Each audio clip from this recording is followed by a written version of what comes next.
Hey folks, buckle up because I've got a story that's straight out of those weird late-night horror podcasts I know some of you love. Except this happened to me, a regular Joe. Well, a regular college professor, but you get the drift. It all started on an average Thursday afternoon. Picture this. I'm at the local college where I teach, winding down after a series of back-to-back lectures on comparative literature.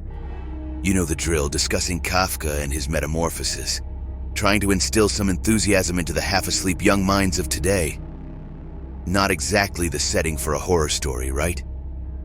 So there I am, making my way to the staff room. It's this old, musty space crammed with mismatched chairs and coffee-stained tables where we, the esteemed faculty, collect our thoughts and our mail.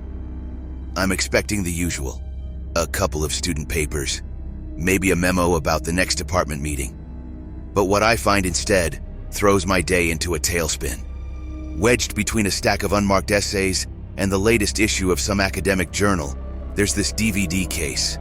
Now, this isn't your typical lost and found scenario. This thing looks like it's been through hell and back. It's smudged, scratched, and for some reason it stinks like nothing I've ever smelled before. A mix of rotten eggs and wet dog, but worse. And here's the kicker. Scrolled across the front in what looks like hurried, shaky handwriting is one word. Hall. That's it. No explanation, no name, nothing. Just Hall. Now, in our line of work, you find all sorts of odd stuff students leave behind, but this was different. It felt off. Curiosity's a weird thing, isn't it? Part of me was screaming to just leave it, chuck it in the bin and forget about it. But then there's that other part, the one that loves puzzles and mysteries, the part that can't leave a stone unturned. So what do? I take the darn thing, planning to pop it into the computer back home, half expecting to find some student's forgotten project or a prank in poor taste. Little did I know that decision was about to take me down a path I never could have imagined. A path that, looking back now, I wish I could have avoided. Because let me tell you, some stones are better left unturned, and some doors once opened can never be closed again. So there I am, back at my place, the mysterious DVD in hand, still reeking like a garbage dump on a hot day. I'm not gonna lie, part of me was expecting or maybe hoping to find something mundane, a forgotten lecture, a misguided attempt at avant-garde cinema by a student. Anything that would make this whole thing a funny anecdote to share over beers, not something out of a nightmare. I pop the DVD into my laptop, the fan whirring as it comes to life. I half expect the thing not to work, given the state it's in. But no, it boots up just fine. The screen flickers, and there's this static noise for a second that makes me think of old horror movies, where the phone line goes dead right before the bad stuff starts happening. The first clip starts playing and it's just odd. It's footage of the college, but not like any promotional video I've ever seen. The halls are empty, eerily silent except for this distorted, whispering noise in the background. It's like someone's trying to say something, but it's all jumbled, like a bad signal. The camera's shaky, amateurish, like someone's filming this on their phone while trying not to be seen. It gives me this voyeuristic, uncomfortable feeling like I'm intruding on something I shouldn't be. But curiosity, that damn curiosity keeps me glued to the screen. The scenes shift from one hallway to another, each one emptier and creepier than the last. It's our college, all right, but it looks abandoned, forsaken. And the smell from the DVD case, I swear it's getting stronger, seeping out like it's part of the experience. Then without warning, the clip changes. It's darker now, harder to make out. The camera's focusing on something on the floor of what looks like one of the classrooms. It's a shape, unclear, obscured by shadows. There's a sense of dread building in my gut, a voice in my head screaming to stop, to close the laptop and walk away. But I don't. I can't. My eyes are locked on the screen, trying to make sense of what I'm seeing. And that's when I realize the foul smell isn't just coming from the DVD case anymore. It's as if it's filled the room, a tangible presence that's wrapping around me, suffocating. The air feels thicker, harder to breathe, I tell myself it's my imagination, that I'm just psyching myself out, but deep down, I know it's not. There's something profoundly wrong here. Something that goes beyond a simple forgotten item or a student's prank. I pause the video, my heart racing, a cold sweat breaking out. I'm a rational man, a man of logic and education. But in that moment, all the logic in the world couldn't explain away the fear clawing its way up my spine. I should have stopped there, should have listened to that primal part of my brain telling me to run, to get away from whatever darkness I was about to uncover. But I didn't. Instead, I took a deep breath, braced myself and hit play, diving deeper into the rabbit hole. Little did I know, this was just the beginning, and the true horror hadn't even started yet. The next day was a blur of lectures, meetings, and half-hearted attempts at grading papers. But beneath the mundane exterior, my mind was racing, replaying the unsettling images from the DVD over and over. I couldn't shake off the eerie silence of those empty hallways, or the ambiguous, menacing shape lying in the dark classroom. It felt like a bad dream, but the stench that had lingered on my clothes served as a nauseating reminder that it was all too real. I tried to approach the day with some semblance of normalcy, but there was this undercurrent of anxiety, a gnawing sense that something was profoundly wrong. I caught myself casting suspicious glances at the corridors and classrooms that had appeared in the video, half expecting to stumble upon something sinister. But there was nothing, just the usual hustle and bustle of college life, oblivious to my growing unease. During my office hours, typically a time when I'm besieged by students seeking extensions or clarification on assignments, there was a rare lull. I seized the opportunity to discreetly ask a few colleagues if they'd lost a DVD or if they'd heard of anyone making a film on campus. Their responses ranged from disinterested shrugs to bemused curiosity, but nothing concrete emerged. It was as if I was the only one aware of this dark undercurrent flowing beneath our everyday routines. My inquiries only deepened the mystery and my isolation with it.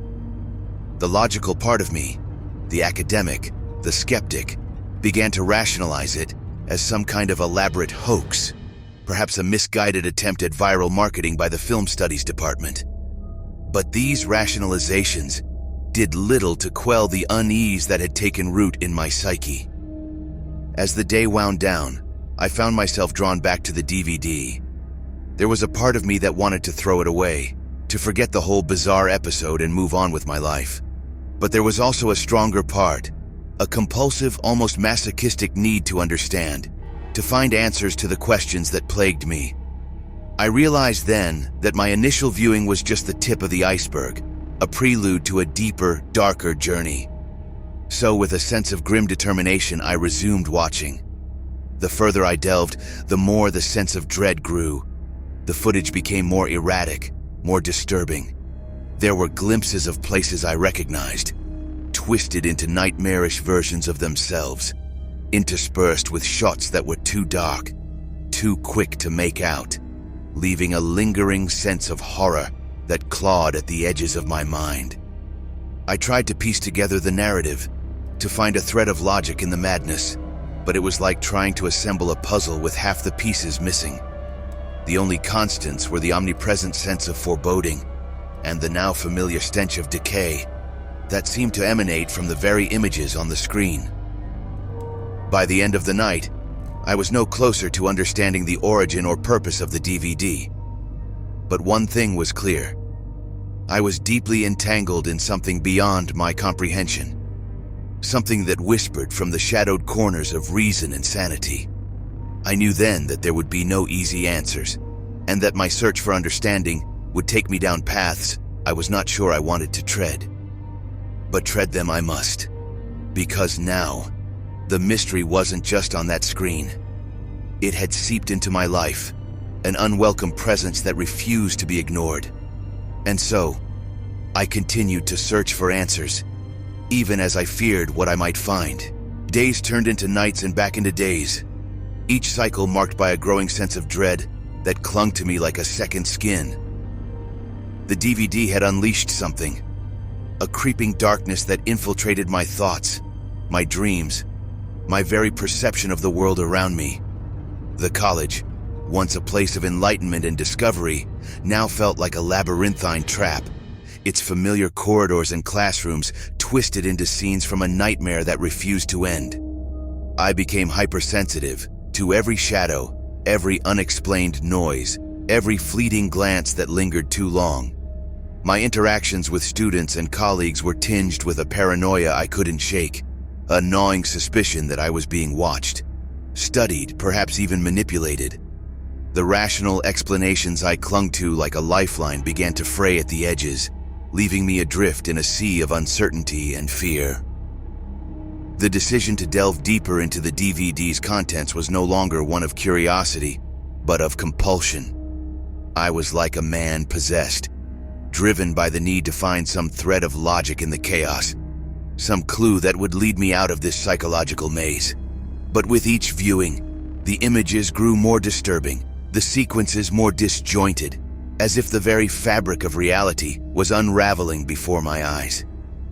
There were moments, brief flashes of lucidity, when I considered seeking help. I thought of confiding in a colleague, reaching out to an old friend, even contacting the authorities. But the fear of disbelief, of ridicule, of being seen as unhinged, held me back. And deeper still, there was the fear that by voicing my fears, by making them real to someone else, I would somehow validate them, give them power. So I suffered in silence, my days a facade of normalcy maintained for the sake of appearances, my nights a solitary struggle against the growing tide of madness. The once benign act of checking my mailbox became a ritual fraught with anxiety. Each innocuous letter or memo a potential harbinger of further darkness. I started noticing things, small anomalies that might have once gone ignored but now seemed imbued with sinister significance. A door ajar that should have been closed, a light flickering without cause, a figure seen from the corner of my eye that vanished when looked at directly. Were these the manifestations of my frayed nerves, or something more? Was I losing my grip on reality, or was reality itself becoming unhinged? Amidst this turmoil, the DVD remained, a constant, malevolent presence. I could no longer bring myself to watch it, yet I couldn't bring myself to dispose of it either. It had become a symbol of my torment, a physical manifestation of the unseen terror that had taken root in my life. In my more reflective moments, I pondered the nature of fear itself, how it can start as a small, manageable emotion, only to grow, fed by doubt and uncertainty, into an all-consuming force that distorts everything it touches. I had become a living testament to this transformation, a man consumed by the shadows of what might be lurking just out of sight. The isolation was the worst part, the feeling of being utterly alone in my experience, cut off from the comforting banality of everyday life that everyone else seemed to inhabit with ease. I was an island in a sea of normalcy, a solitary witness to a horror that defied explanation. And through it all, the question that haunted me, gnawing at my sanity like a relentless specter, was whether this nightmare had an end, or whether I was doomed to wander its twisted paths forever, a prisoner of my own fear. The uncertainty was unbearable, a weight that pressed down on me, suffocating, inescapable. But even in the depths of despair, the human spirit clings to the hope of salvation, the possibility of escape. And so, despite everything, I continued to search for a way out, for some beacon of light in the oppressive darkness. Little did I know the path ahead held only deeper shadows, and the light at the end of the tunnel was an illusion, a trick of the mind, desperate for release. I'm reaching out to you now, from this digital cliff edge, because I've run out of options and frankly I'm scared out of my mind. The shadows that used to be confined to the corners of my vision during the dead of night have started to invade the daylight, blurring the lines between what's real and what's not. My once cherished solitude has become a prison, each creak and whisper of my house a potential threat. The DVD sits on my desk, a silent yet screaming reminder of the nightmare that's taken over my life. I've tried to dispose of it, to destroy it, but something always stops me. A feeling, an irrational but overpowering dread that doing so would unleash something even worse. So it remains, a totem of fear, its contents etched into my memory, a constant source of terror. In my quest for answers, I've scoured the depths of the internet, delving into forums, reaching out to strangers who might have experienced something similar, searching for any scrap of information that might help me understand, might help me find a way out. But the more I search, the deeper I fall into this abyss of conspiracy theories and tales of the supernatural, none of which bring me any closer to the truth, only serving to fuel the fire of my paranoia.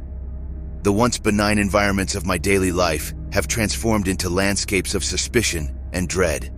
The college, my colleagues, the students, they all seem to be part of this elaborate, incomprehensible plot that's centered around me. Rational thought tells me I'm delving into madness, but the fear, the overwhelming fear, tells me otherwise. My interactions have become a carefully choreographed dance of normalcy, where I strain to keep the madness at bay long enough to pass as one of them, the unaffected. But it's getting harder. There are moments when I catch someone's eye a second too long, and I see it. A flicker of something, recognition, menace, or perhaps it's just my reflection staring back at me from the abyss. Sleep has become a foreign concept, replaced by long nights of vigilance, where every sound is a potential harbinger of doom. My home, once a sanctuary, now feels like a stage set for the final act of a tragedy, with me unwittingly cast as the protagonist. The irony of it all is that in seeking to understand the origins of this DVD, I've isolated myself from the world. Friends, family, colleagues, I've pushed them all away, either by design or through my erratic behavior. I realize now that isolation has become my reality, a self-imposed exile from the world of the living. But here, in this anonymous expanse of the internet, I find a shred of solace, a place to voice the terror that consumes me without fear of judgment or disbelief. So I lay my story before you, not as a call for help, for I fear it's too late for that, but as a warning. If you come across something that doesn't belong, something out of place, something that fills you with an inexplicable dread, don't pursue it. Don't let curiosity drag you down into the depths from which there may be no return. I've walked that path, and I can tell you the price of knowledge can be far too high. And yet, despite the terror, the part of me that drove me to view the DVD in the first place, to delve deeper when all signs told me to turn back, is still there, whispering that there might be an answer, a solution at the end of this nightmare. So I continue to search, against all reason, for a way out of this darkness. This is my story, a cautionary tale of curiosity, isolation, and fear.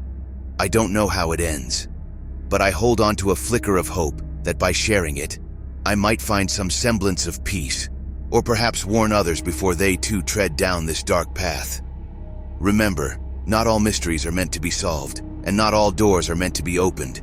Stay safe, stay grounded in reality, and keep the darkness at bay, however you can.